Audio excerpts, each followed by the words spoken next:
Гост в ни е Бойка Атанасова, най-известният български журналист зад граница с четвъртвековен стаж, обявена за достоен българин.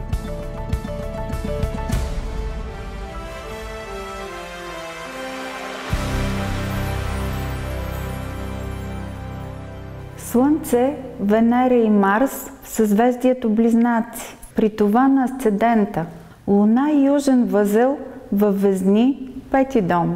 Душата жадува единение с любимия, хармония и споделеност. Духът е неспокоен и вечно търсещ, намиращ удоволствие в общуването, писането, пътуванията. Как успяваш да видиш светлината и в най-големия мрак? Светлината е въпрос на избор и по-скоро бих казала, че това е следствие на помъдряване, на осъзнаване и тези всички компоненти определят една различна гледна точка, през която ти решаваш дали да виждаш бялото, черното, светлото или тъмното. Така и аз за себе си съм избрала да гледам само напред, да виждам светлината, загърбила съм мрака. Като пример мога да посоча, че преди години, когато бяхме на една екскурзия така любопитна в Тунис, по време на посещението ни в пустинята заваля много силен дъжд. Тогава всички хора започнаха да се вайкат, как така ние идваме тук за пръв път, вместо да видим пустинята, започна да вали. В този момент аз се обърнах до пътуващите до мен и просто ги погледнах с усмивка и им казах: вижте другата гледна точка на ситуацията, че утре, в други ден, след месец, след година, вие отново можете да дойдете в пустинята и да грее слънце, но тук вали много рядко.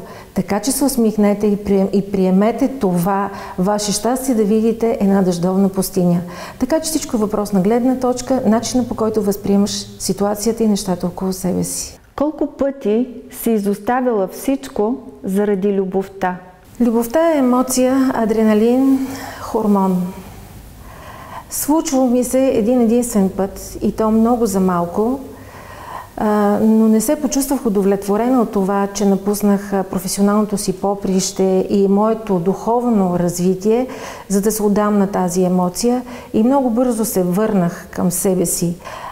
Но пак казвам, че това е един хормон, който винаги можем да го споделим, който може да ни накара да се чувстваме добре. И да, имах ситуация преди време, когато имах тежка здравословна ситуация и именно една такава инжекция адреналин ми помогна да изляза от дупката и не съжалявам за което, защото получих своите си така много ценни уроци от съдбата, защото отдавайки се само на любовта, понякога се губиш себе си, губиш пътя, по който си тръгнал. Предстои ти 12 годишен период на възход и сбъдване на мечти. За какво мечтаеш? Отдавна чакам този период, защото наистина през последните години така минах през много житейски, здравословни, всякакъв вид катаклизми и много се радвам, че този период се задава. И единственото нещо, за което на този етап бих могла да мечтая и да си пожелая, е наистина здравословно да се възстановя не само аз, но и всички хора около мен. Оттам насетне смятам, че всичко, което съм планувала и ще ми поднесе съдбата, бих могла да го реша достатъчно единствено и само да бъдем здрави, да бъдем щастливи и да се радваме на малките неща около себе си. От месец май следващата година започват големите промени в живота ти. Кое е първото, което ще промениш? Какво никога няма да промениш? Това, което ми се иска да направя и се надявам съдбата да ми даде този шанс, е така да разтърся житейското си дърво, за да изпопадат и да паднат всички тези гнили плодове, които в последните години не ми даваха възможност това дърво да разцъфне. И се надявам това наистина да се случи, да инвестирам малко повече в себе си, защото някъде по пътя си бях забравила едно малко момиченце, което искам да се върна, да го намеря, да го прегърна и от тук насетне да вървя винаги с него. Искам да инвестирам основно в себе си. Смятам, че каквото съм могла да дам за своите близки, приятели, роднини и партньори, вече съм го направила. От тук насетне смятам да прегърна себе си и да вървя заедно с себе си напред. Това, което не бих променила в себе си, е качеството ми добродетел.